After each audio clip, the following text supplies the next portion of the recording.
Siapa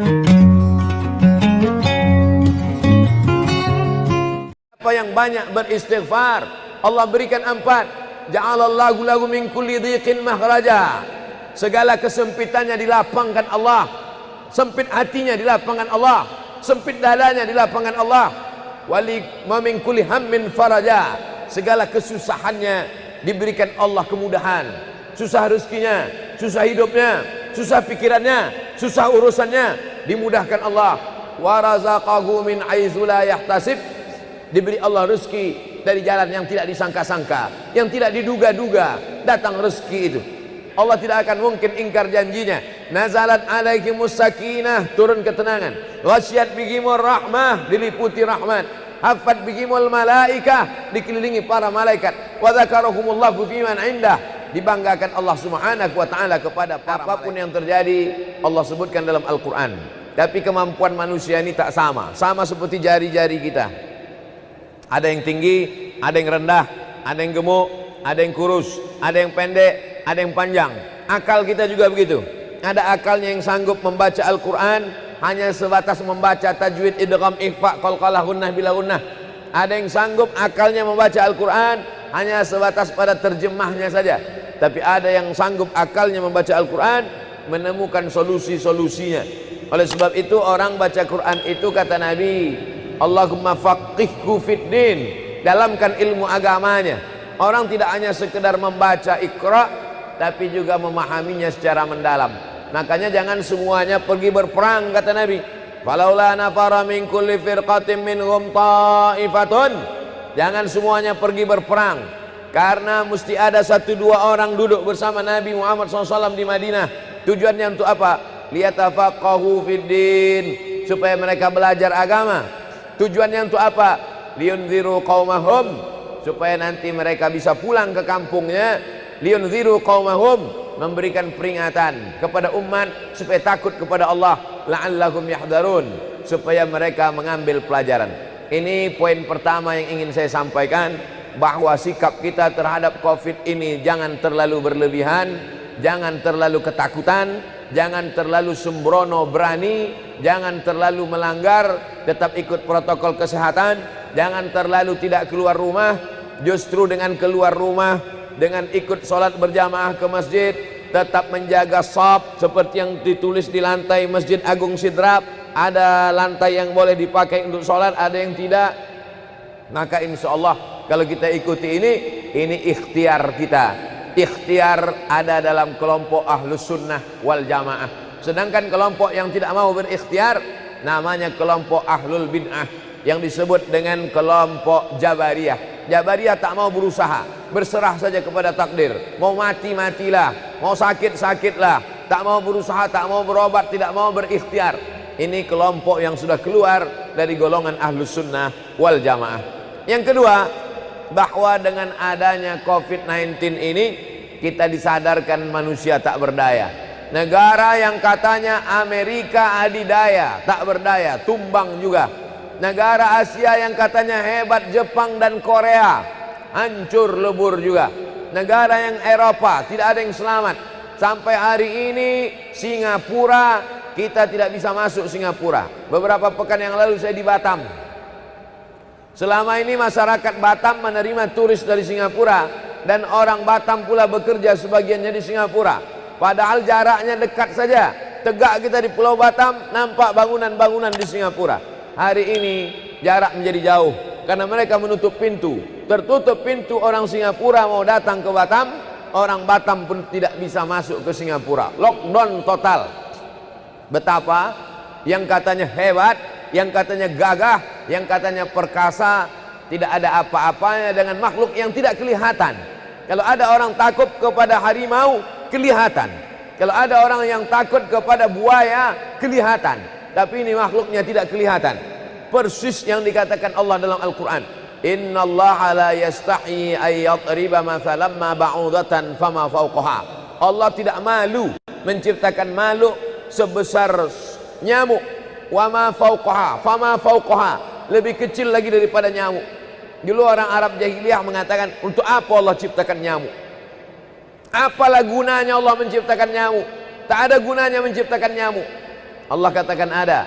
Innallaha la yastahi ay yadriba mathalan ma ba'udatan fama fawqaha. Allah tidak malu menciptakan makhluk walaupun sebesar nyamuk, fama fawqaha, atau lebih kecil lagi dari nyamuk. Fa ammal ladzina amanu fa ya'lamuna annahu al-haqqu min rabbihim. Orang yang beriman akan berkata, inilah kebenaran yang datang dari Allah.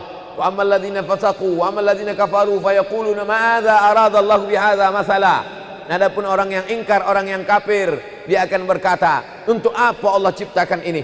Hari ini kita disadarkan betapa kita yang hebat, yang gagah perkasa, yang bisa katanya sampai ke bulan. Untuk menghadapi makhluk sekecil ini pun tak ada daya, tak ada apa-apanya.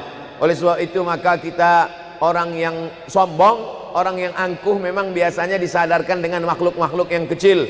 Kalau kita baca sejarah Nabi Ibrahim alaihissalam, ada seorang raja yang perkasa namanya Namrus.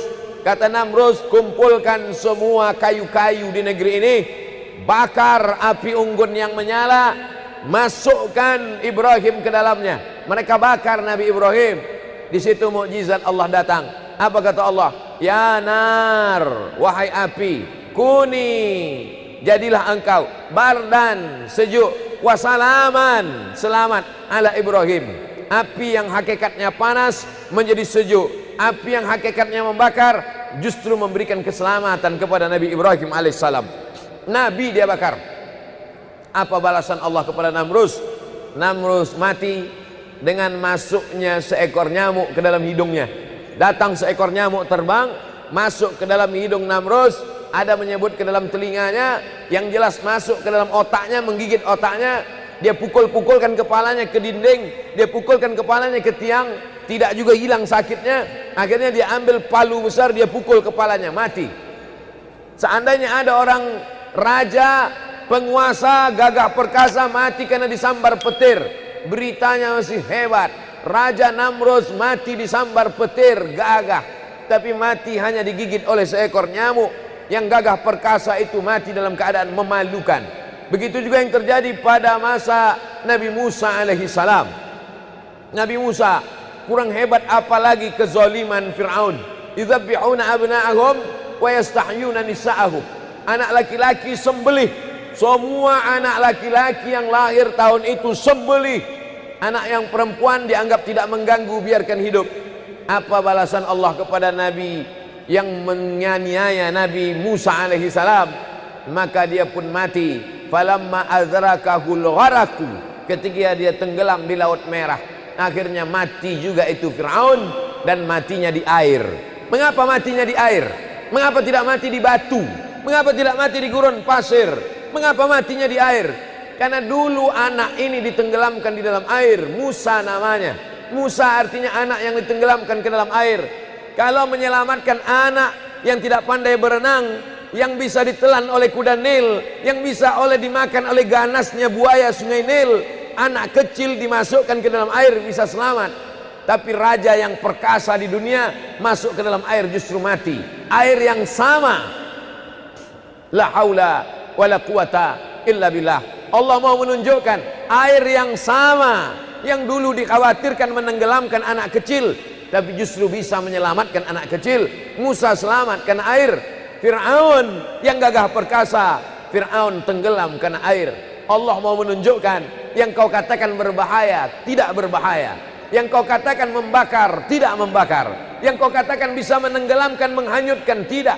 Kalau Allah yang berkata, la ini jitama'atil ummah, berkumpul semua orang di dunia ini, ala ayyadurruka bisyai'in, ingin memudaratkanmu, la yadurruka, mereka tidak akan bisa memudaratkanmu, illa katawallahu alaik, kecuali sudah ditetapkan Allah subhanahu wa ta'ala. Itulah iman, itulah keyakinan, itulah akidah.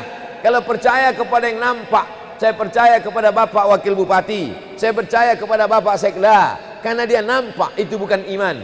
Iman kepada yang tidak nampak. Malaikat yang mencatat amal tidak nampak, buku catatan amal tidak nampak, kiraman katibin tidak kelihatan, mungkar nakir tidak kelihatan. Allah ghaibul ghuyub, yang paling ghaib di antara yang ghaib. Oleh sebab itu, apa yang kita alami hari ini adalah untuk membangkitkan keimanan, keyakinan kita. Buktinya Masjid Agung Sidrap tetap ramai, tetap ikut protokol kesehatan. Ada kekhawatiran, Yang pertama, khawatir orang ramai berdesak-desakan. Yang kedua, khawatir orang tidak datang sama sekali.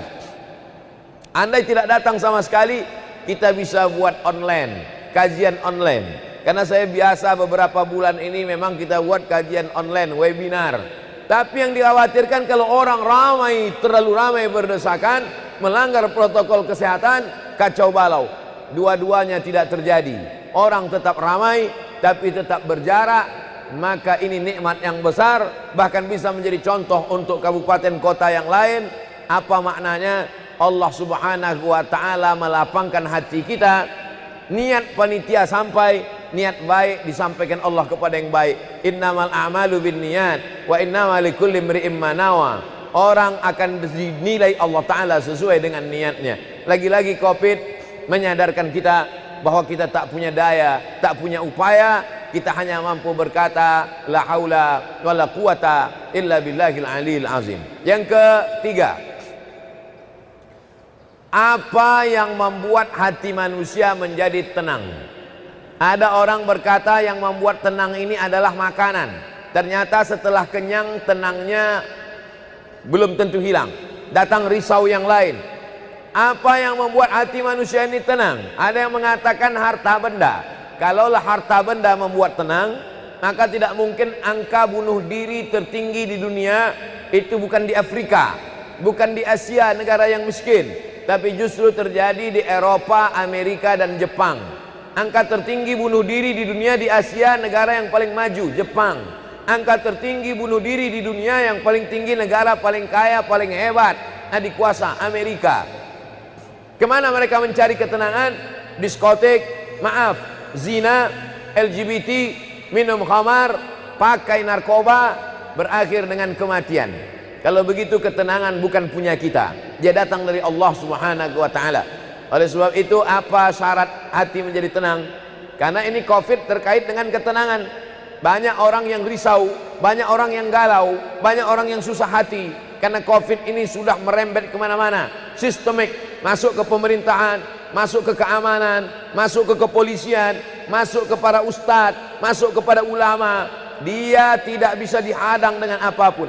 Maka poin yang ketiga terkait dengan pemikiran dan hati kita. Apa kata Allah subhanahu wa ta'ala? Huwallazi anzala sakinata fi qulubil mu'minin. Allah yang menurunkan ketenangan itu ke dalam hati orang yang beriman. Hati kita seperti cawan, seperti gelas. Ketenangan itu seperti air. Yang menurunkan ketenangan itu bukan kita, Allah. Memang hati itu ada dalam diri kita, tapi yang punya bukan kita.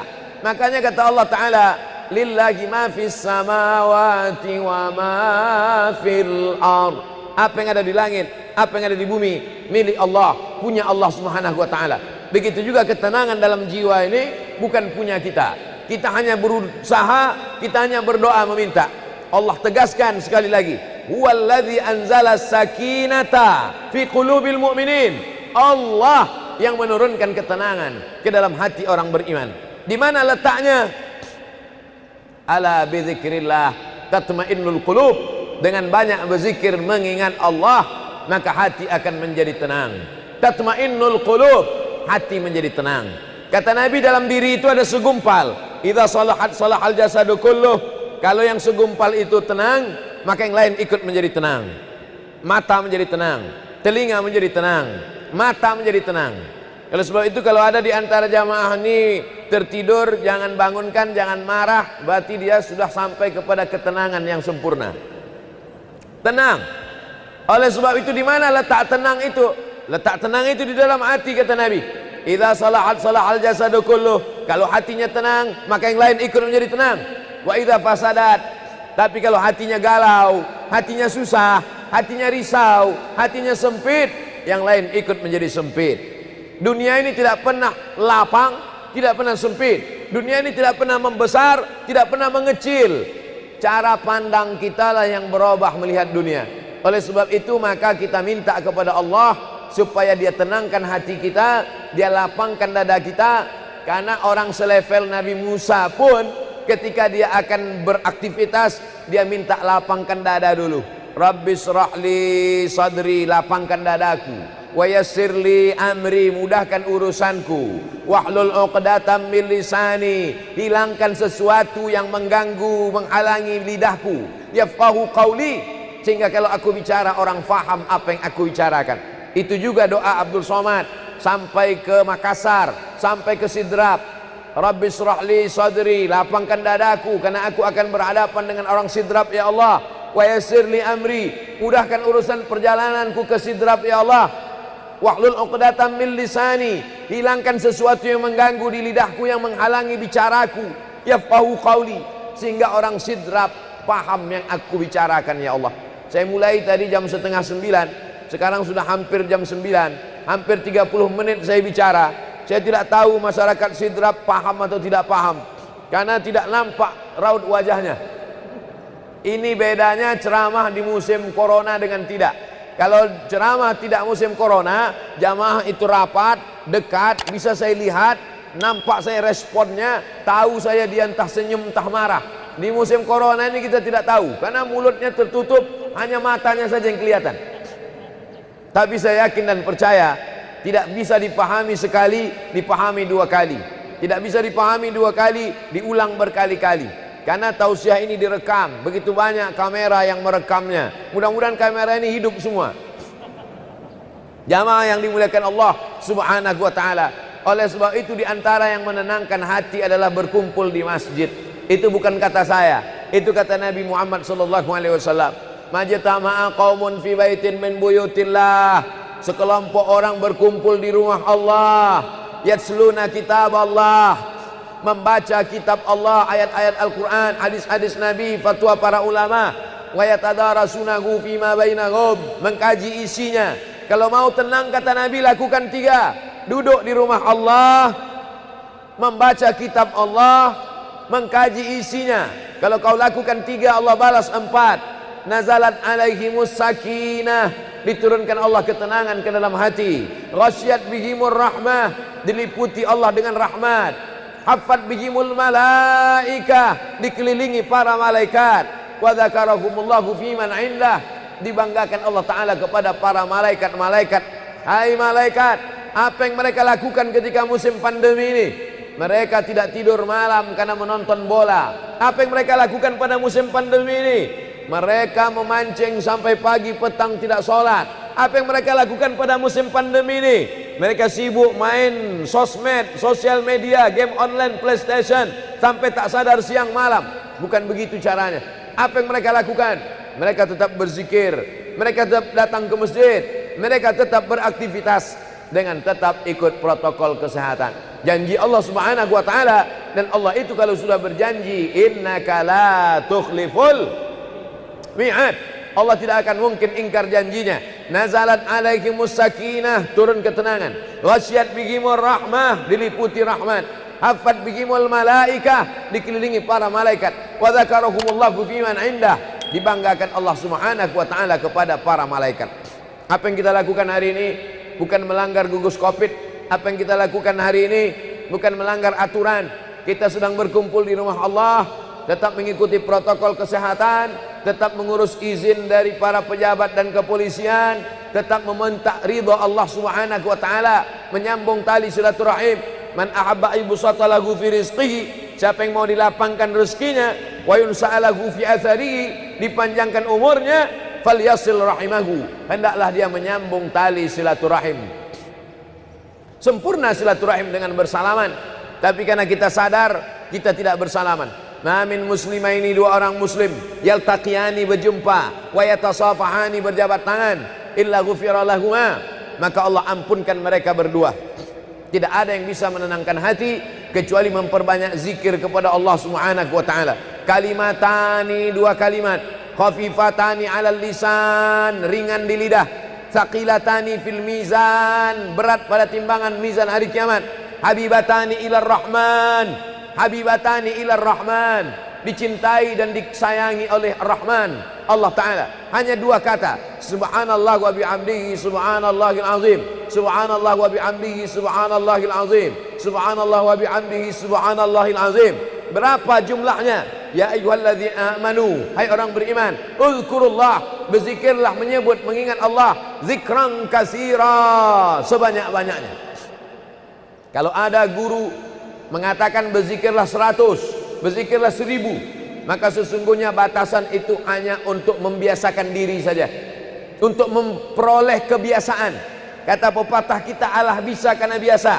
Tuan guru ta, ini berapa kali saya zikirkan? Baca 100. Ini berapa kali? Baca 1000. Itu untuk membiasakan diri. Tapi puncaknya adalah mulut tidak berhenti. Mulut menyebut, hati mengingat, pikiran mengagungkan. Subhanallah wa bihamdihi subhanallahil azim. Subhanallah wa bihamdihi subhanallahil azim. Subhanallah wa bihamdihi subhanallahil azim.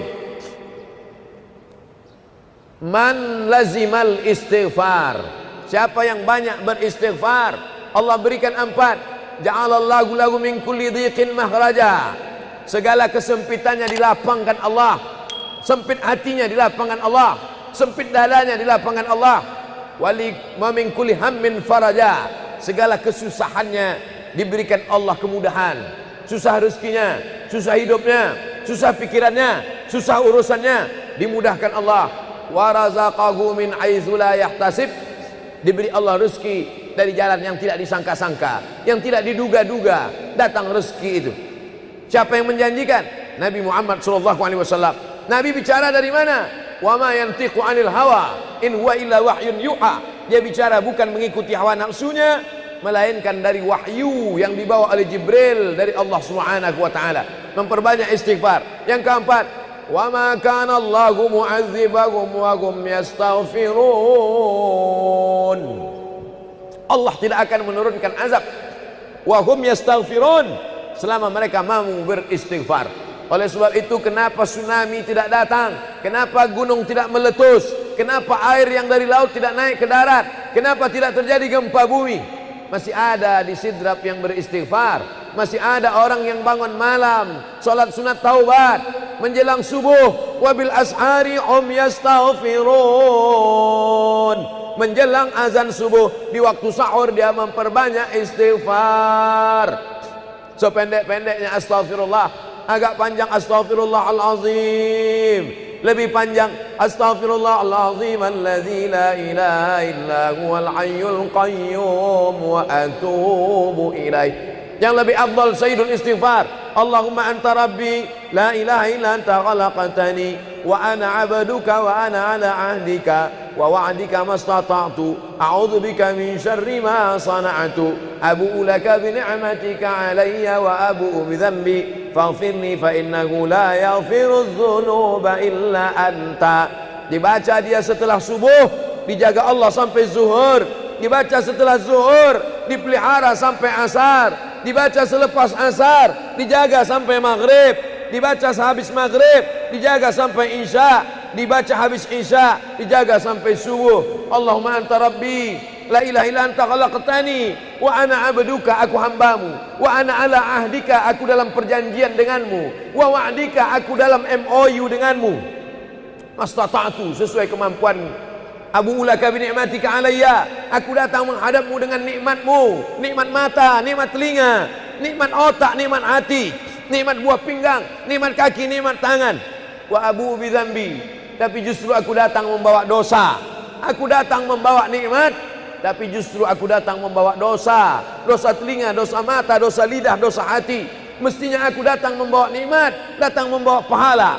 Wa abu bi dzambi, tapi justru aku datang membawa dosa. Tapi aku yakin dan percaya, fa innahu la yaghfiru dzunuba illa anta, tak ada yang bisa mengampunkan segala dosa kecuali engkau.